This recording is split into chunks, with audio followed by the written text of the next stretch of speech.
ஆக்கப்பூர்வமான நிகழ்வுகளை அலசி ஆராய் ஒரு களம். RDX திங்கள் முதல் சனிக்கிழமை வரை இரவு 7 மணிக்கு.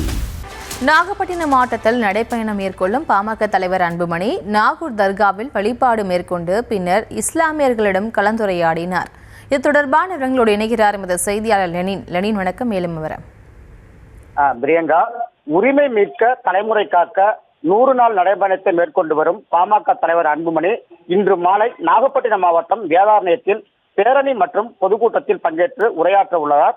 முன்னதாக கும்பகோணத்திலிருந்து நாகை மாவட்டத்திற்கு வருகை தந்த அவர் உலக புகழ்பெற்ற நாகூர் ஆண்டவர் தர்காவில் வழிபாட்டில் ஈடுபட்டார். நாகூர் தர்கா வருகை தந்த அவருக்கு தர்கா நிர்வாகம் சார்பில் தொப்பி அணிவித்து பாரம்பரிய முறைப்படி வரவேற்பு அளிக்கப்பட்டது. தொடர்ந்து நாகூர் ஆண்டவர் சமாதியில் வழிபாடு நடத்திய அவர் மறைந்த நாகூர் தர்கா டிஸ்ட்ரி காமில் சாஹிப் அடக்க ஸ்தலத்தில் மலர் தூவி மரியாதை செலுத்தினார்.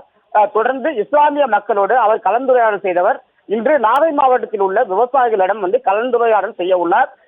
தொடர்ந்து செய்தியாளர்களிடம் பேசிய அவர் 2026 சட்டமன்ற தேர்தலில் தமிழகத்திற்கு நல்ல மாற்றத்தை நாகூர் ஆண்டவர் தருவார் என்று தெரிவித்தார். தொடர்ந்து அவர் வேதாரண்யம் நோக்கி பொதுக்கூட்டத்தில் பங்கேற்பதற்காக சென்று கொண்டிருக்கிறார். பிரியங்கா,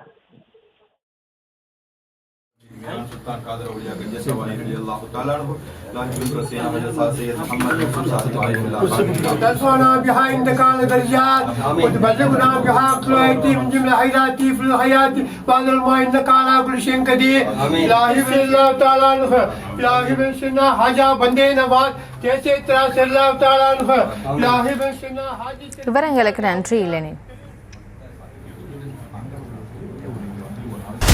ஆக்கப்பூர்வமான நிகழ்வுகளை அலசி ஆராய் ஒரு களம். RDX திங்கள் முதல் சனிக்கிழமை வரை இரவு 7 மணிக்கு.